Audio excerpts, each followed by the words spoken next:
Looking at Unit 2 notes, I try my best to video the best I can. They don't always come out, or I don't always get to post them all. Sometimes, yesterday I actually ran out of memory on my computer, so I had to start deleting some of the videos. But here, as a quick reminder, kinematic equations. Kinematics is a way to combine two or more of these three basic equations. So that way we can go ahead and figure out what's going to happen with the motion of that object, okay? What's going to happen, one more time, with the motion of that object, making mathematical predictions. Now, these first three equations were from Unit 1, those easy, cheesy equations, and then we come over here to these three, and I call those the Power Ranger morph equations that you're going to work on or do. Again, these two at the top are on D2L. This one are on the formula chart, forgive me. This one at the bottom is not. I highlighted this one at the bottom over here on this back page just to kind of give us a clue like, hey, don't forget, it's not on the formula chart over here. But the cool thing is, the one above it is on the formula chart, and the only thing is, if you do not have a VI and you have a VF, then you can flip the VI to a VF and change the addition to subtraction. Okay. Again, this is a flow chart that we have here that I have that is just to help guide you on which equation you're going to use. Then we did a couple of practice problems. Let's go ahead and take another glance at another practice problem. Let's look at the truck. The truck pulls a trailer. So the truck pulls a trailer. Oh, I think we did one similar to that one. I'm going to scroll down to number 6. Number 6 said a police car is on patrol moving. So here is the velocity. Right now, I don't have an actual idea of what's going on, if it's a VI or VF, but they're talking about it moving in the present or present tense. That's more than likely going to be the VI, but let's continue to read. It says here, West, when it receives the notice of an emergency, it quickly accelerates. Okay, so this is the current movement, and now it's about to start moving faster to this velocity. VF, and that's my VI, over the distance of 72 meters. Determine the acceleration of the police officer. A. So again, for my kinematics, I just think it's wise, you do not have to do it, to organize your variables. That way you can kind of look at the flow chart a little bit easier. My VI is 14.72. My VF is 26.1. The distance is 72. A is what I'm looking for, and T was never given to me. Going through the flow chart, was distance ever used, talked about, discussed, or even looked for? Answer is yes. The next question on the flow chart, was T ever used, talked about, looked for, given, or anything like that? No, it was not. So my flow chart says, well, in that situation, let's go ahead and let's use our kinematic equation right here. We haven't really used that one very much, but it says, let's go with this one since T was not ever used or given. And you can see that T is not even in this equation. So A equals VF squared minus VI squared over 2D. Now, before I want to continue, I just want to make sure that my flow chart is moving me in the right direction. So I'm going to check myself. Let's see. A, question mark, VF, check, VI, check, 2, check, and distance, check. Not only can I use this algebraically, but I'll be able to solve for my unknown variable, which is that acceleration that I'm looking for. So in that situation, I'm going to fill in the blanks. 26.1, please don't forget to square it, minus 14.72, please don't forget to square it, over 2 times the distance of 72. Okay, so I'm going to come over here with my calculator, 26.1, and we're going to square that. I end up with the number, and I'm just doing step by step. I know you can plug this all in at one shot. 681.21. Then I'm going to square the 14.72. And I'm going to go ahead and get a 216.60. I'm going to round it up from 67 to 68. So now I can say 681.21 take away 216.68. I end up with the number of, I'm just going to put a little arrow, 464.53 over 72 times 2 is 100 and something. 144 equals, so 464.53 divided by 144. I end up with an answer of 3 and I'm going to round up that second digit, 23 meters per second square, because I'm looking for acceleration.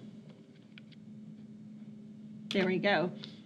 So just a quick reminder of basic kinematic equations, and we call this kinematic in one motion, or 1D, because this car is just traveling on a straight path.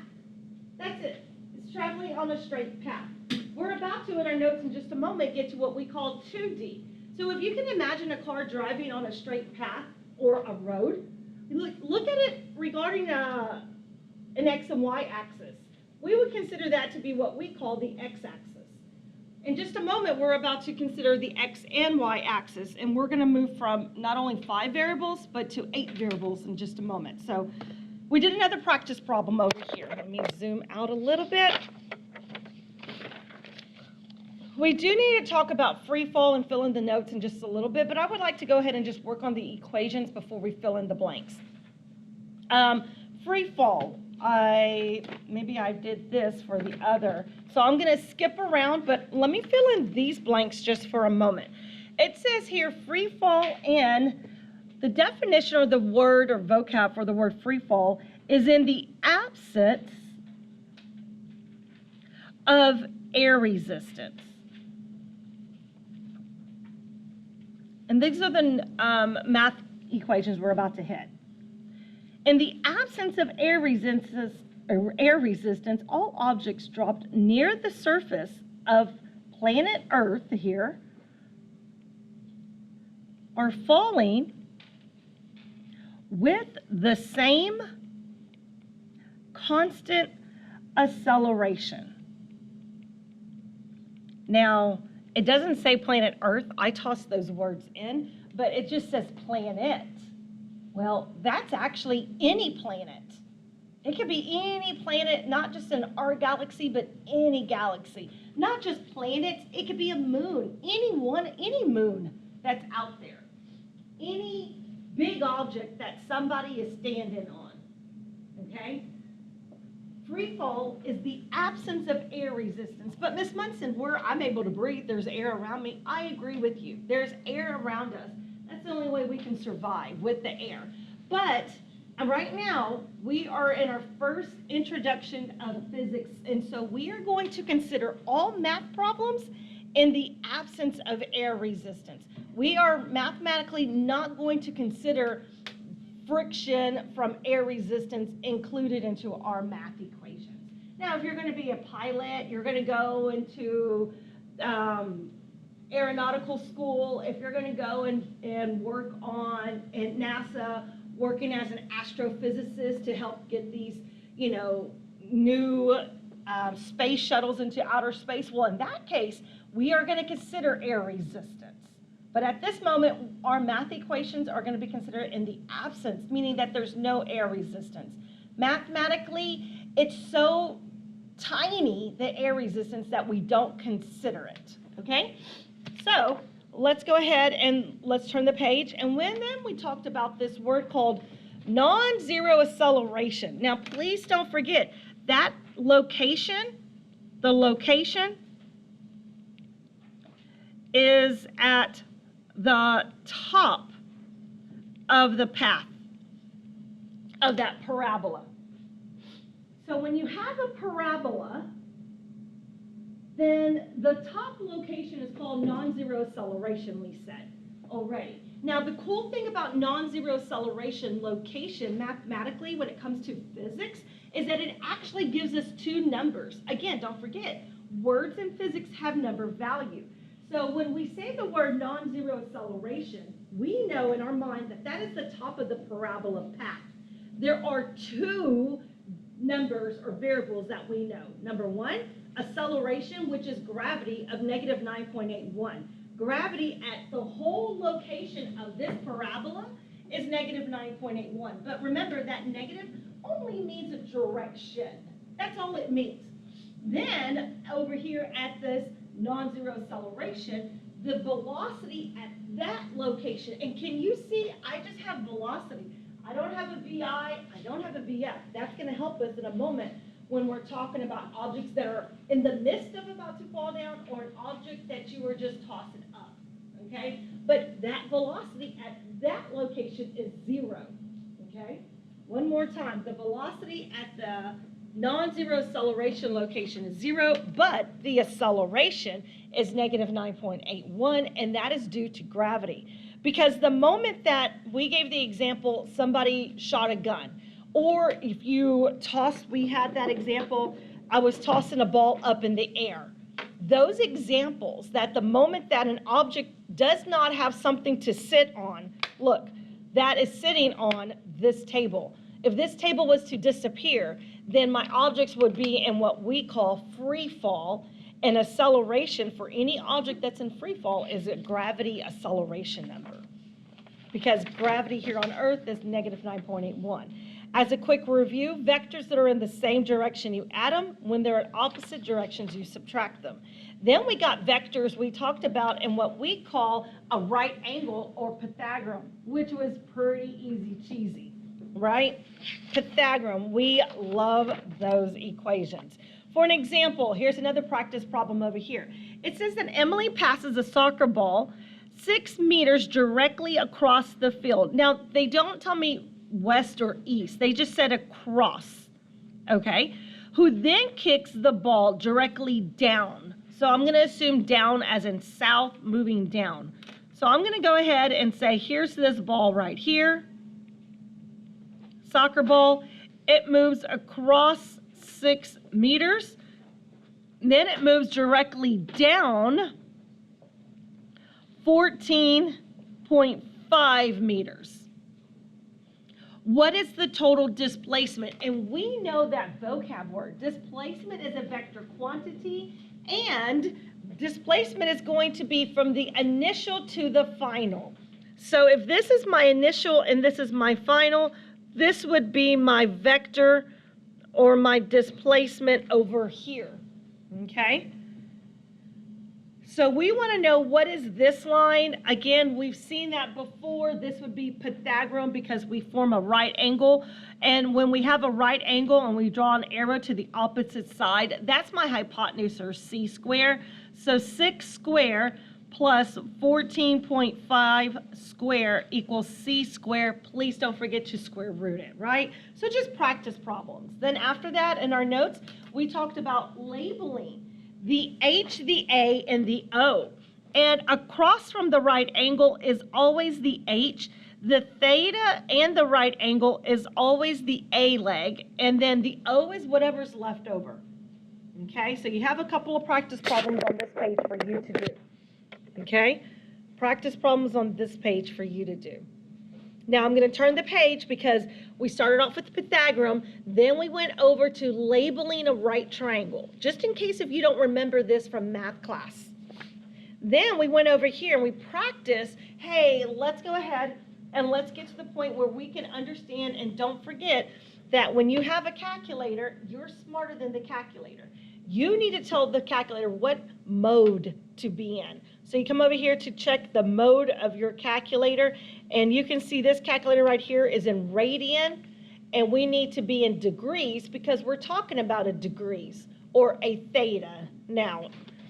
So you have to make sure that if you're in degrees or you want to look at the degrees, you need to be in the correct mode. So we definitely learned our lesson when it came to that. Then we talk about this SOHCAHTOA. Now we're going to use SOHCAHTOAs, yes, on right triangles, but we're going to do that whenever we're including a theta or an angle. One more time, when we're including a theta or a degree or angle, that's when we're going to SOHCAHTOA. So we did a couple of practice SOHCAHTOA equations already, And let's practice another SOHCAHTOA equation just so that way our brain is prepped and ready to go and move forward. Let's look at how fast. Let's go ahead and look at this one. How fast must a truck travel to stay beneath an airplane that is moving 105 kilometers per hour at an angle or theta to the ground of 25 degrees? What are they trying to say? They're trying to say that this airplane's about to take off, but a truck wants to drive and keep up with this airplane that's taking off like this. So as the airplane goes up, the truck is going to drive horizontally. What speed does it need to have so it can maintain under that airplane that's lifting off? So here we go. Let's go ahead and again, when in doubt, let's draw this out. So I'm going to zoom in so we can take a glance. We have this airplane over here.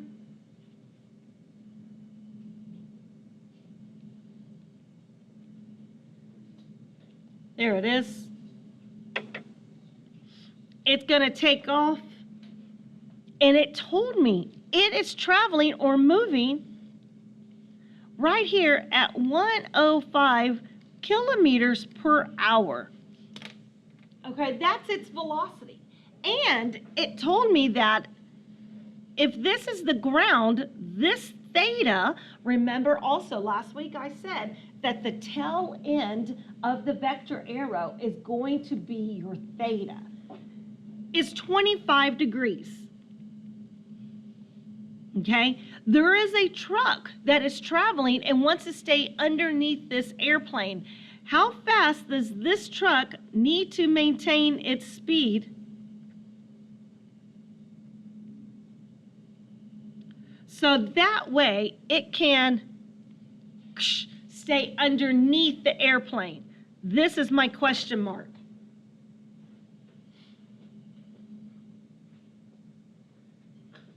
That is my question mark. Well, I know that I can come over here and I can complete this as a right triangle. Now, hopefully we see that, right? We've got to visualize these right triangles so that way we can get ourselves into some type of physics mathematical mode, okay? I can cut this off right here. I can form a right triangle and I can use one of my equations.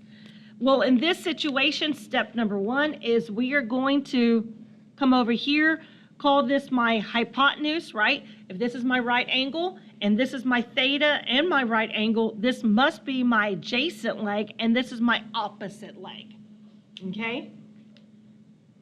Again, those steps that we've done prior are now coming together. We're cluing these all together. Now, I have this leg over here, which so happens to be my hypotenuse, and this leg over here, my adjacent, is my unknown leg, okay? So if we recall, we have SOHCAHTOA.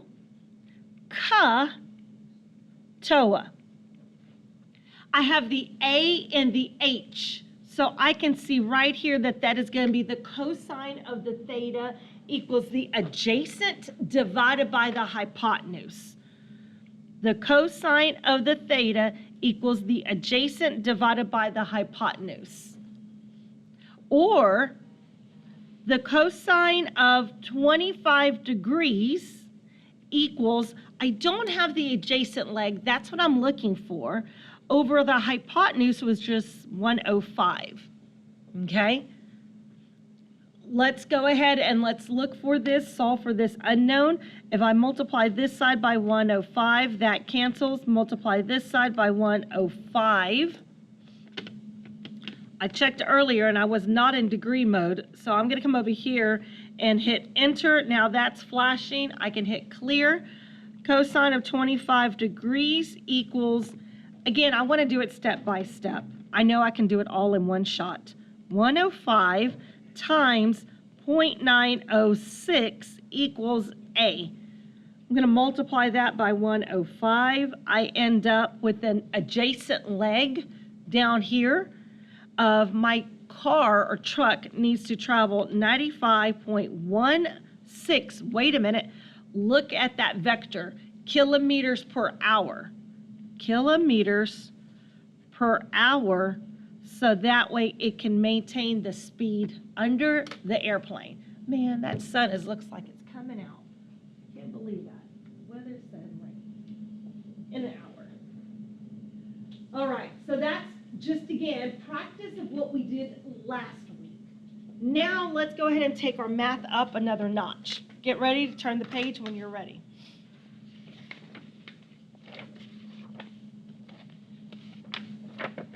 Now we tossed out this word already to everybody, but I'm gonna toss it out again.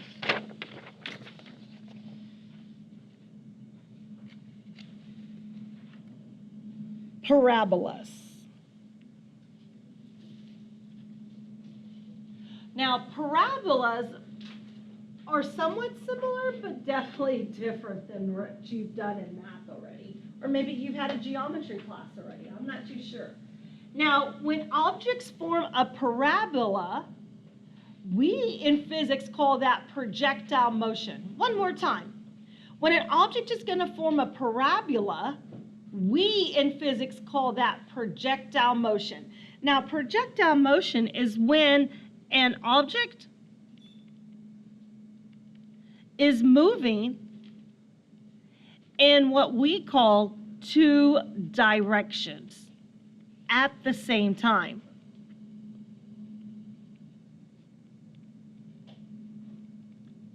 Now, to help us organize our thoughts, though, regarding physics equations, those two directions are what we call the x and y axis. That's what we call a parabola or projectile motion. We have to not only mathematically calculate the x motion of it, but we have to calculate the y motion of it as well. It's not hard. It's actually those equations that we've already did. We're just going to combine them and do them at the same time. That's it. The x and y axis. So one more time. An object is in what we call projectile motion when it forms a parabola. It's going to be in what we call a free fall, which is good because we already know some of the variables with that. Objects that are, for an example, thrown or launched into the air, again, with nothing under the bottom of the surface holding it, it's just falling, are subject to what we called gravity.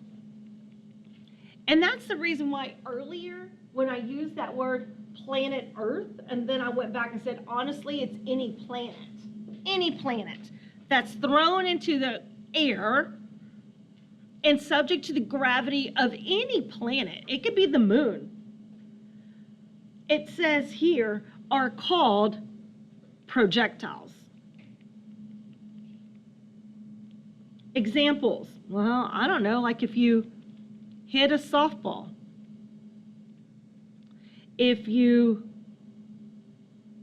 or a bow and arrow, when you release a bow or an arrow, throwing darts, a bullet out of a gun being shot, somebody jumping off of a trampoline onto the ground. We don't want to say nothing horrible.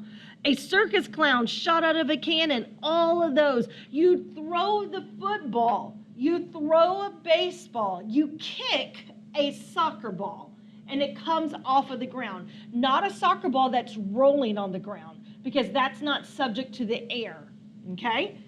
So again, when an object forms this curve that is called a parabola, we call those projectile motions, and they have their own math equations. Now, I want to make sure that we've all seen this, kind of like these cartoons. Now, maybe not so much recently or lately, but a long time ago, this Wile E. Earp here, or Wile E. Coyote is what I meant to say, would jump off of a cliff, and then all of a sudden he would stop in the cartoons, and then he would just fall straight down. That is absolutely not the correct way. Okay, no matter how much you want to try to make this a right angle, it will never be a right angle. It will have some type of curve into it. Now, the curve may not be a nice curve, like a big slopey curve. But somehow, when he jumps off, or anybody jumps off of a building, even if you just take one step off of a cliff, it's still going to form some type of parabola. This is correct. It's going to be some type of parabola motion, okay? Now, truly, though, because we live here on planet Earth, when we, for an example, let's say this soccer player hits this ball with their head, it truly does take this path over here. We know with air resistance. This is the true path that it's going to take. Yes. Because we live here on Earth. Now, if we were on the moon or another location that doesn't have air molecules, it would take this path. And so you can see that if you were without air, if you were now going to go into rocketry or aerospace dynamics to talk about, airplanes or rockets that are being launched or something like that, missiles, okay, now it does matter if you do have gravity or air resistance, it does matter. But at this moment, we're not going to take this air resistance into account. It's very little. And so we are going to consider all our math problems without air resistance. Okay? Let's go ahead and let's turn the page a little bit more so we can get into these math equations over here, which is still going to be the same math equations. Dang it, that sun is looking nice. Okay, so the next part over here, it says over here, without air resistance, a projectile heading into the air would be traveling a parabolic path. But on Earth, though, we know that we have these air molecules, and that object ends up colliding with the air molecules around it, causing it to take a shorter path, like that soccer player just a minute ago on the previous page, which is not that exact perfect parabolic path, okay? But for us here in this class, our beginner physics class that we're just our first class that we're taking of physics, we are going to ignore. It's going to take some time. For those of us going into engineering and stuff like that, if you want to be a pilot, later on, way in the future, they will include that air resistance. At this moment, believe me, for the first couple of physics or engineering classes, we are going to ignore that air resistance at this moment. And we're going to assume that all projectiles take a perfect, what we call a perfect parabolic path. Now, these questions that we're about to hit, these math questions, are what we call free fall questions. And the initial velocity of the free fall, which remember earlier we had that non-zero acceleration, and I told you the great thing about that at the top peak, bless you, ends up being a zero velocity, which is really awesome because that gives us a variable that we already know. We like that. We absolutely like that. It says here that we are always, for this class, and there'll be a few other classes after this class if you continue to take engineering physics classes, we're going to neglect air resistance. We're just going to ignore it for a little bit. And therefore, this is a key part that a lot of my students miss, because we do have a lab that's going to happen in about a week or two. And a lot of my students get this wrong. Horizontal velocity on the x-axis is going to be constant. Why is that? Because we are considering no air resistance to slow an object down in the horizontal motion as it's in this free falling. Okay? Now, here's a couple of examples of what we call projectiles. You could drop a ball, and if you drop a ball, Miss Munson, that looks like it's going straight down. It looks like it's going straight down, especially since they're leaning over for this example right here, and they're just leaning over and just gonna drop it. Well, believe it or not, it's kind of hard to tell, but this is called a free fall projectile. These are all examples of free fall projectiles. You can see that this person threw it up and it came back down. It formed a very narrow parabola. And this one is a wider parabola, but they are all considered to be parabolas. One thing though, in your math problems, some of us forget that this is a half a parabola. Remember how we were talking? You don't have to turn back on your notes, but let me turn backwards. When we were talking about this example right here, this we can consider to be a half a parabola. We can cut this parabola in half. And we can talk about this part of the parabola where my vectors are in opposite direction, and this part of the parabola where my vectors are in the same direction. We need to keep this in mind when we're coming over here. Because when we toss an object up, my vectors are in opposite direction. When we toss an object or just let it go down, my vectors are in the same direction. That's a half a parabola. It's missing the first half. Okay, now when we're talking about objects in the x direction, horizontal x direction, our equation is dx equals vx times t. Now, I don't know if that sticks out to you or not, but that's actually our velocity equation. This right here, it's our v equals d over t equation. It's just rewritten in a different way. It's written in the form of d equals v times t. So it's the same exact equation that we have over here, v equals d times t, but just rewritten in a different format. So d sub x is going to be my horizontal distance, which we prefer to be in meters. V sub x is my horizontal velocity that we prefer to be meters per second, and t is time. Oh, but do you see that my time has no little x on it? It doesn't matter whether we're talking about the x direction or the y direction. T is t. T moves forward in time in any direction, x, y, z, whatever plane we're talking about. Think of this as your x and y plane or x and y axis. Doesn't matter in which direction. T is continuously moving forward. Okay? Let's keep going with our notes. It says as an object falls, regardless of it being dropped straight down like this, or whether it's launched into the air like this, it is going to be considered a projectile.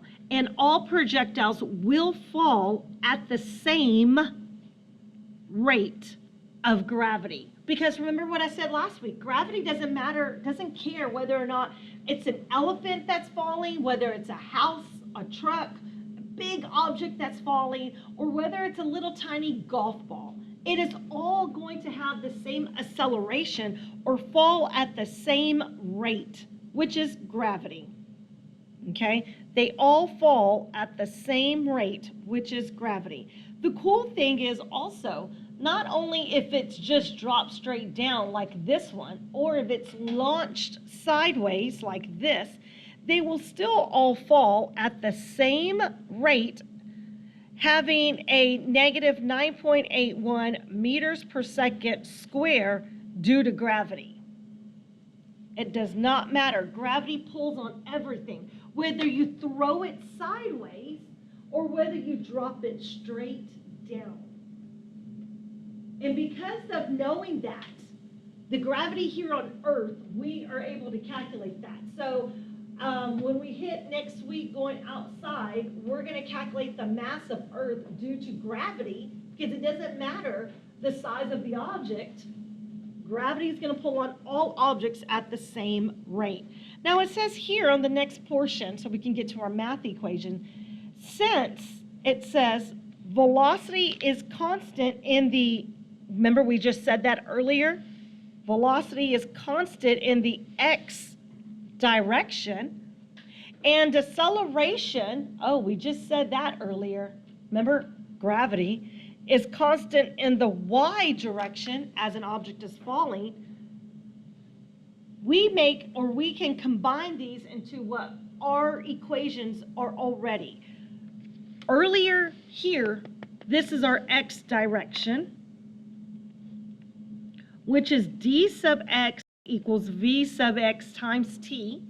But in our y direction, the equation that we utilize is one of the new kinematic ones.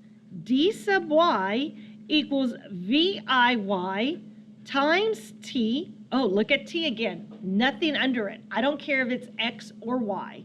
T is the same no matter which direction. Plus 1/2 AT squared. The V's and the D's does matter if we're talking about it in the x or the y direction when talking about parabolas or free falls. The T's, who cares?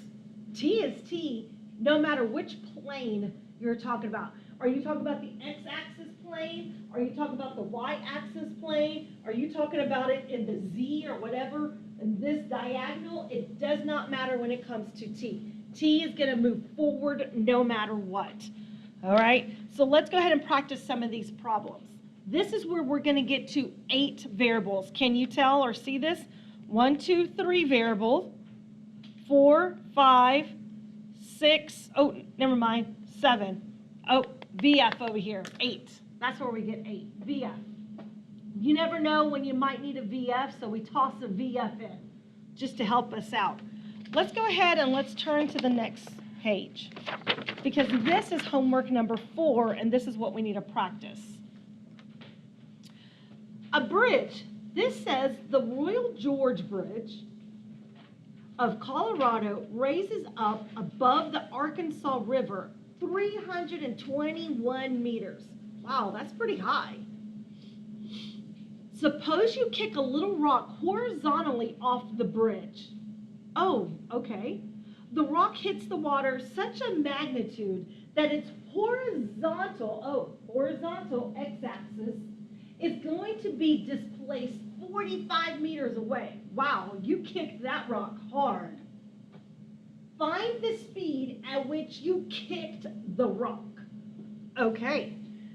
This is our, remember page homework number 3 on the back side we couldn't do? That's part of this, including homework number 4. So here we go. When in doubt, draw it out. I need to visually see this. And I'm telling you, I'm not sure what's going on, but I do see a bridge. And on my bridge, I see somebody up there with a rock. Okay? I know at the bottom there's a river. Okay. Me personally, like I said, I've got to visualize this. They also told me that the bridge is 321 meters above. And they told me that when you kick this rock, it's going to fall down.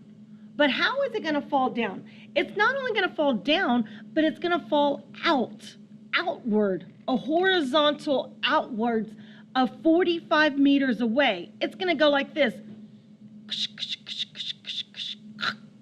and hit the ground. And it's going to hit the ground over here 45 meters away. Now, I probably could have drew a better parabola, but that's a parabola. And if you look at it, to be honest, it's a half a parabola. So any object, number one, that's thrown into the air and that's falling, like, it's falling down, and forms a parabola, not a right angle. Because I get students who see this, Miss Munson, and they see this, Miss Munson, and they think a right angle. Do you see how I did those two numbers in two different colors? I did the y-axis in a pink color, and I did the x-axis in like an orange-yellow color. Does that make sense? They have nothing. One more time. They are independent of each other. My x-axis is independent of my y-axis. They have nothing to do with each other. They are completely separate. And no, there is no right angle. And I get students that are confused with that. And so I'm hoping I can stress this enough. Let me come over here. When I see a parabola, this parabola supersedes any kind of right angle that your brain wants to see. No right angle. In your mind, you need to stop and you need to form a T-chart of my X and Y axis. This is how I do my math. If you can do your math a different way, go for it. Just show it to me. What did I say? Do you remember on the previous page? On the previous page, I had my X and Y axis equations that looks like this. This is my X horizontally, and this is my Y equation. So let's write our variables. We have D sub X, we have V sub X, we have T. Let's go to the Y axis. Remember those kinematic 5 variables I taught you in the beginning? Let's go ahead and let's write those out.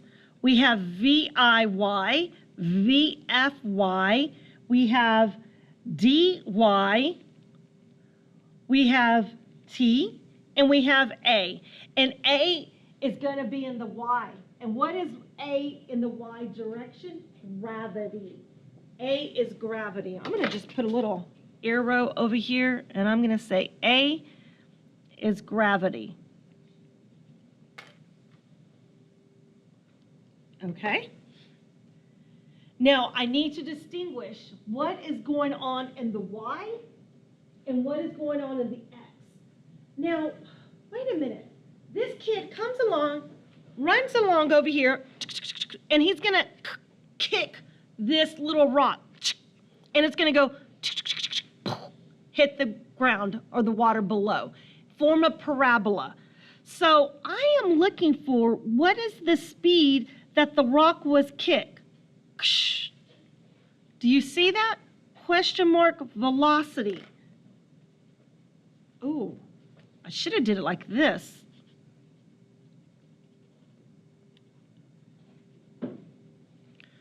Question mark velocity. So am I looking for the x-axis or am I looking for the y-axis? You have to ask yourself that. And when I did this drawing, I can see that I'm looking for the velocity in the x-axis. I'm personally like to, this is how I do my math. You don't have to. I like to highlight what I'm looking for because it might become overwhelming. Let's look at the x-axis. I have 45 meters. Do I have T? No. Let's look at the y-axis. Let's put in what we have over here. I know that A is gravity, and I also know that it is negative 9.81, but does that negative have a numerical value? No, it's just direction. So at this case, this is where I toss it out because I can put in that negative later if I need it. You can keep it in if you want to, but I know that it's of no value to me. It is only a direction. Now let's come over here. Do I have a T? No T. Okay. Do I have a VI? Oh, wait a minute. Do you recall? The cool thing over here, we said that objects that are in free fall in the y initial velocity, and let me go ahead and put here in the y direction, it's going to have an initial velocity of a 0, or we call that non-zero acceleration location. Look at it. let's look at my picture that I drew out. Where is this object at this moment? It's at the top of the parabola, which makes it awesome because this initial velocity is 0. Do I have a final velocity? No. Do I have a distance in the y direction? Look right here, I absolutely do. It's 321. Okay, so I have X'd out what they did not give me. I have question mark and highlighted the side that I need. I need to look for the X direction that is horizontal. But wait a minute, before you get overwhelmed, go and ask yourself, could I solve for this algebraically? No, I'm missing 2 variables over here in the X direction. Because I'm missing 2 variables, that means that I need to go to the Y location. I need to solve for something that can move over to the X, that can help me. And what is one variable that I did not put an X or Y with? The T. Because I repeated myself multiple times. I said, I do not care if we're talking about T in the X, T in the Y, T at a diagonal. It doesn't matter. T is going to be the same at every single location, no matter which direction we're talking about. So what I need to do here, it's a 2-step problem. I need to, number 1, solve for T in the Y direction. And then I need to plug the T into the X and then solve for my answer. This is going to be a tough lab, and this is our last lab for this unit. It's going to be our 4th lab, and it's going to be a toughie. So let's go ahead and let's do this. I am going to do this equation. I'm telling you, this is the equation that you're going to have to utilize. So let's do that. dy equals VIY times t plus 1/2 AT squared. That is my equation. The cool thing about this is at the top of the parabola, it is located at the non-zero acceleration. So the VI for any top of a parabola is a 0. Oh my gosh. And so for this, who cares about the first half? Because my VI is 0. Oh my gosh, I'm loving this math. Don't freak out, it's gonna work out. 321 equals, forget this is a 0. Plus, okay, well, I don't need to bring that plus over, it's positive, so I could just ignore that. 0.5, remember, this is a negative 9.81, but what does it mean? Direction only, okay? So I'm gonna forget it. Now, if you personally do not want to throw out this negative, then you're going to have to call this number negative 321. Why would I call it negative 321? Because my object is falling down, and so that would be 321 meters in the down direction. For those of us who don't like me tossing out the negative from the gravity. But I'm going to toss it out. Times it by t squared. Well, don't forget to square root this. 9.81 times 0.5 comes out to 321 equals 4.905 times t squared. Divide by 4.905, cancel. Divide by 4.905. 321 comes out to 65.4 equals t squared. Don't forget to square root this. I end up with the t of 8.08, not my answer. I'm going to come over here and I'm going to put 8.08. Let's see.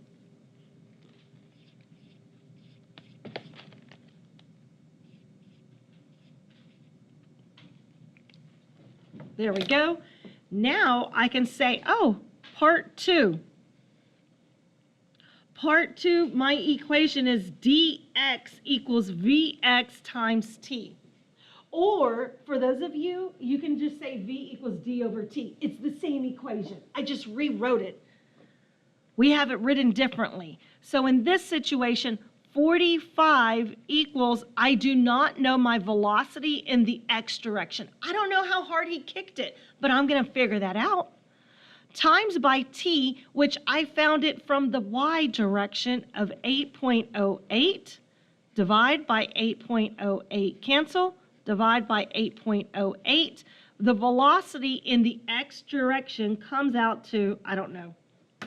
You got a calculator. Meters per second.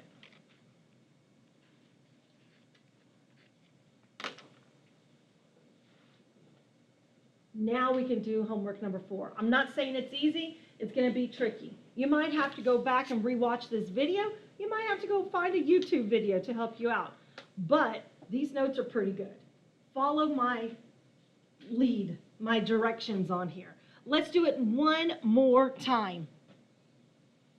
Let's do question number 3. Scroll down to number 3 when you're ready.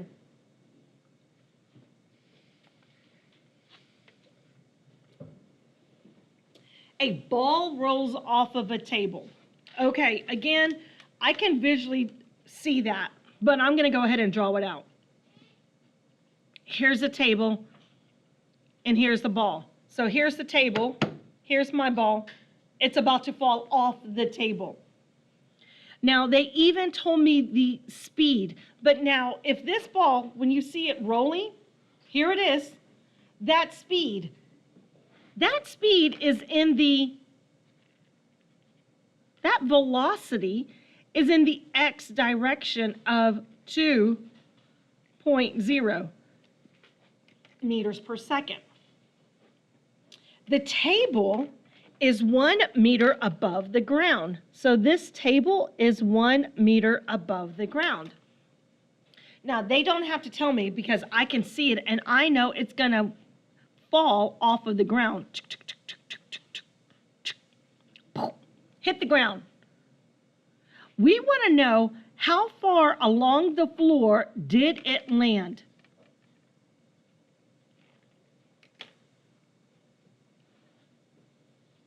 Okay, so yes, I agree. I see a right triangle, but that right triangle is no more. It's dead to me. It's not SOHCAHTOA. How can I not SOHCAHTOA this? Because there was no theta given to me. So this is going to be what we call a free fall 2-dimension kinematic equation. We are going to go ahead and break this into what we call the x and y axis. We're going to label all of our variables, d sub x, v sub x, and t. Over here, v I y, v f y, d y, t, and a. I mean, if you really wanted to, you can put AY, which is gravity, if you feel like you really need it to. Now, with this drawing, let's go ahead and label it. Well, on the X direction, you can see horizontal. The velocity is 2. The distance is unknown. T was never given to me. In the Y direction, we can see that the table has a distance of 1 meter. And I see a parabola. At the top of the parabola, it is called non-zero acceleration location. And the initial velocity or the velocity at that location is 0. VF was never given to me. T was never given to me. And acceleration is gravity of negative 9.81, but the negative is only a direction. Okay, we are so able to do homework number 4 now. Now, I'm going to highlight the side that I need. I need this side right here. That is the side I need. Okay, well, I don't have enough information. I need to have 2 variables. So in this situation, it's a 2-step problem. I'm going to go to the Y location, figure out the T, and plug it in once I figure this out over here, and then I can solve for my unknown variable. How far along is this ball going to hit the ground? This equation, dy equals VIY times t plus 1/2 AT squared. Well, that's my equation. The cool thing about this is that the initial velocity at the top of the parabola is 0. So forget this first part of that equation. I'm telling you, I really like this. It simplifies. dy is 1 equals 0.5. Remember, acceleration is negative, but only because of the direction. I'm going to call this 9.81 times t squared. So 1 equals 4.905, multiply it by t squared, divide by 4.905, cancel, divide by 4.905, that is going to be some kind of decimal point. 0.203 equals t squared. I've got to square root this. T, which is not my answer, comes out to 0.45 seconds.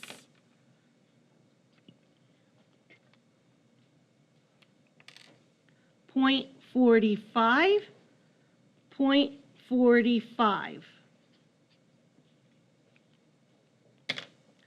Let's do the second half of this, which is dx equals vx times t. Or, I don't know the distance,